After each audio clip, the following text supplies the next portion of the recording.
Hey everyone, thanks for stopping by my channel. Today I'm going to show you what I do with this galvanized planter from the Dollar Tree. There are several different items you will need. I will have everything listed in the description box below, but let's go ahead and get started. To get started, I'm going to use 100% acetone nail polish remover and some paper towels to remove the black lettering off of the galvanized planter. This is actually really easy, and I was surprised by how quickly it did come off. You do have to put a little bit of elbow grease in there and a little bit of pressure on it when you're rubbing the paper towel, but it actually worked out really well.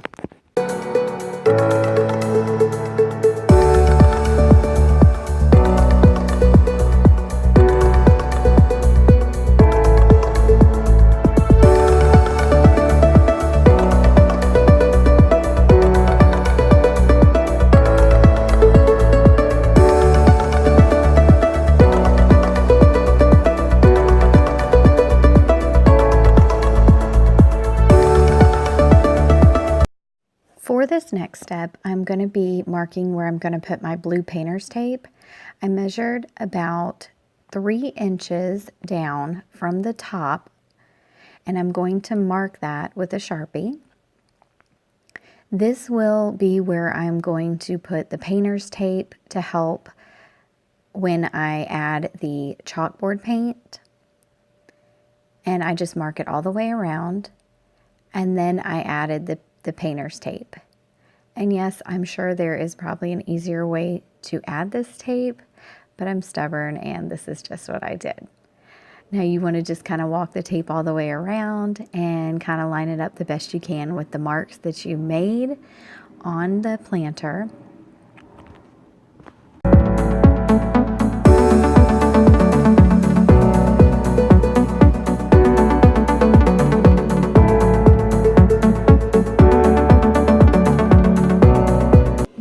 The next step, I need to do the same thing to the top part. I'm going to measure down about 1.5 inches, mark it again with my Sharpie, and do that all the way around the planter. And then I will add my blue painter's tape again to mark where I'm going to put the chalkboard paint.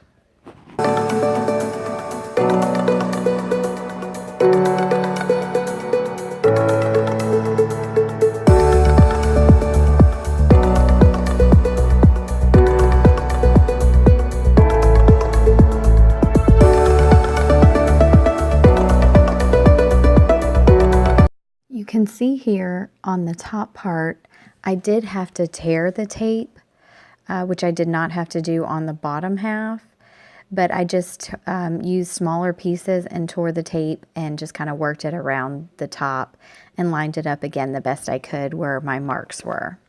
Once the tape is on, now I'm going to add my chalkboard paint, and this is just something I got from Walmart for a couple dollars. And I'm just going to use a sponge brush that I got from the Dollar Tree and work my way around. Now you do want to try to do smooth lines and smooth motions on this so you don't end up having like a gloppy kind of spot where the paint is too thick in one area. So you just kind of want to work your way around in thin layers. Once the second coat of chalkboard paint has dried, I am going to pull off the blue painter's tape, and this was super easy and I didn't have a whole lot of bleeding. The paint worked great. Now once I did remove the tape, I noticed that there were a couple of my marks that I had made with my Sharpie still on there, so I just took my 100% acetone and some Q-tips and just went around and removed those, and they came off perfectly.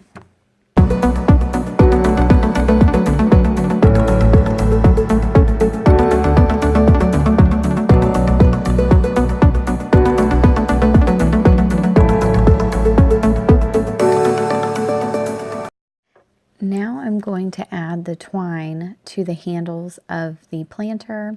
I'm just going to use a little bit of hot glue right next to where the handle is attached to the planter, and I'm going to start my twine right there and then just wind it around the handle Now, this part is very tedious because you have to keep putting the twine through the handle, but what I found worked best was adding a little bit of hot glue directly onto the handle, and then just wrapping the twine around a couple of times, and then looping the remainder of the twine all the way through the handle.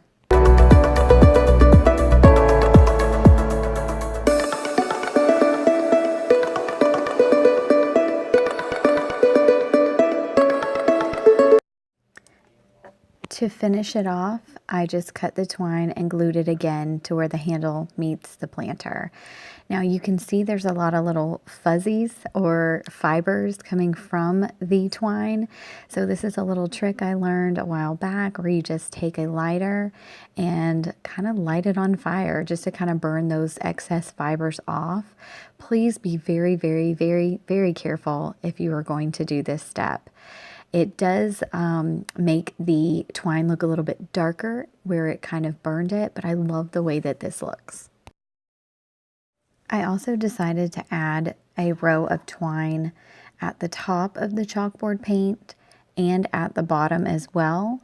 Just since my line was not perfect, I thought maybe this would help disguise it a little. So I just measured the twine all the way around, and I did the same for the top and the bottom. And then I also decided to go ahead and burn the twine to get those fibers off. And again, please be very careful if you're going to do this step, and just know that this can light on fire if you're not careful.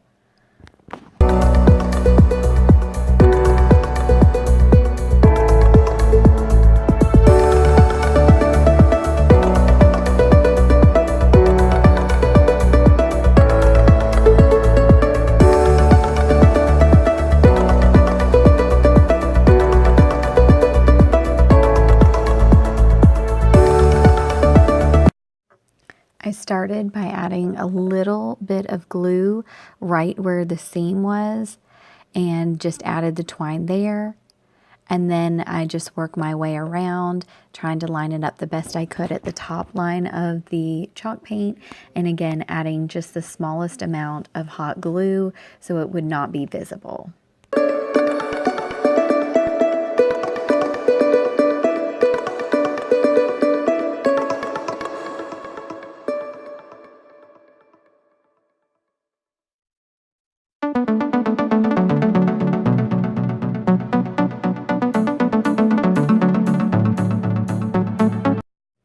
Here's what the planter looks like once the twine has been added to the top and bottom of the chalk paint.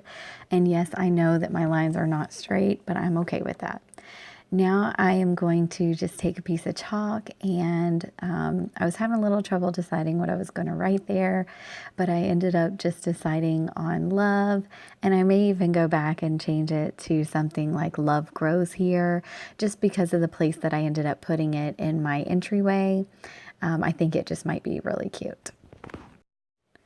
To finish this project off, I decided to add a little bit of greenery, and I love the bright green against the galvanized metal.